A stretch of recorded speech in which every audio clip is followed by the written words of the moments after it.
This training is going to show a supervisor or administrator how to process their payroll through the time system. You should have received your customized URL, which you would enter here, as well as your personal username and password to log into the system.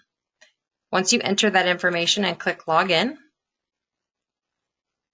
you are going to see your supervisor dashboard. So everyone that you are responsible for approving should be listed here on the left-hand side. And if you are a payroll admin, you should be able to see everyone in the company. If for some reason that is not correct, please call customer service and we can adjust that for you. So again, I have my employees, I have any infractions that they may have incurred, I have their total hours for the current pay period, their department, their last punch, whether it was in or out, and their schedule if they are assigned to one.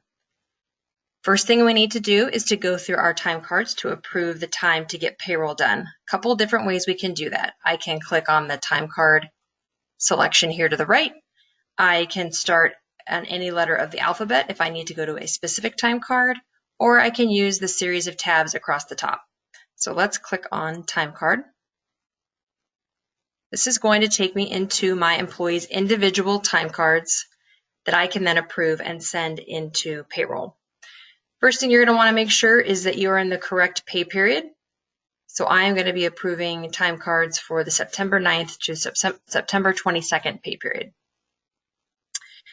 If I need to quickly find an employee, you can always enter their name in the employee search field to bring them up as well. That's another way to find a time card as well. So we're going to start with our first employee. This is what a typical time card is going to look like. I've got my punch in the morning, my punch out for my meal period, my punch back in for my meal period, and my punch out for the day. There should be 2 lines per day to be in compliance on your time card. I have a running total of my hours over here to see how many hours this employee has during this particular pay period. I also have a summary down here at the bottom to show me what their particular pay types and hours are for the week. So if this information is correct, I would simply approve it and move on to the next time card. If you need to make an adjustment, perhaps one of these punches is incorrect and you need to adjust it, you can simply double click in any one of these fields and it will release it for you to edit. You can also use the editing tools here at the bottom. If you highlight a row and click edit, again, it will open it up to be edited. So if I needed to change this to 12:30, I would simply make that correction on the time card. As a supervisor or administrator, you have the ability to do this. The employees do not. So it's very important that if there are any corrections that need to be made, that you're doing this before we export the time into payroll.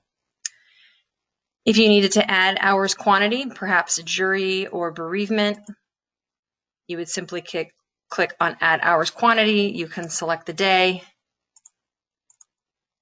the quantity, and then a pay type. So maybe we have some bereavement. So we can save that. And again, that's going to save directly onto the time card. As you can see here, now we have bereavement and it adds to my summary of totals at the bottom. You can also add punches by using the add punch button. It's very similar. You get the date, the punch time. If you are adding punch times, it is a military time. So if you're adding PM, you would need to do it in military time or add a P after the end for PM. Otherwise, if you add this, it will make it 5:00 AM. So once I have my time card all set, again, there are 3 levels of approvals depending upon how this is set up on your system. We are just going to be using the administrator approval. Once that time card has been approved, it is now locked. So no one can make any adjustments to this unless you unlock that time card. This keeps the integrity of the data so that you know that after you've approved it, nothing is going to be changing. But again, that's how you would lock and unlock the time card. You're just going to simply scroll through your employees and do this same process for each time card, making sure that everything is correct, that there's no corrections, nothing needs to be fixed or adjusted for that particular pay period. Again, if it does, simply double click in the box or use the editing tools at the bottom of the time card. So now that all my time cards are approved, I am going to want to send my information to Payroll. So I do that by clicking on the Payroll tab. First thing I want to do is I want to look at my export file to see what my total hours are. So I'm going to take one of my batches here, my exact pay batch, and I want to click on this report.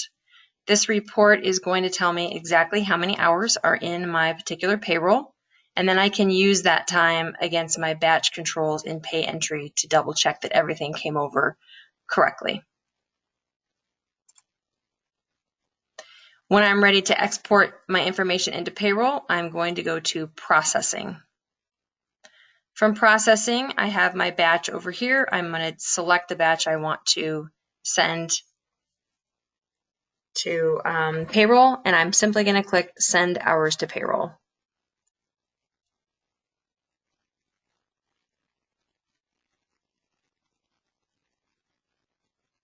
It is then going to go through a process of checking for any errors or anything that needs to be addressed. Looks like I have a missed punch and some unapproved time cards.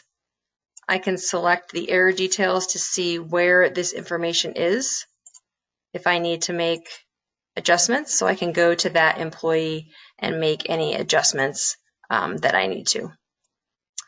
When I have fixed my errors, I would just simply click Continue.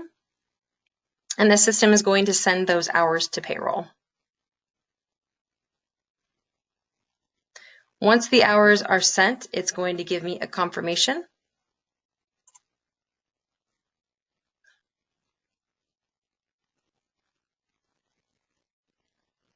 Once my hours have successfully been sent to Payroll, I will receive this confirmation, and I click OK. You're now ready to process your payroll in Payentry.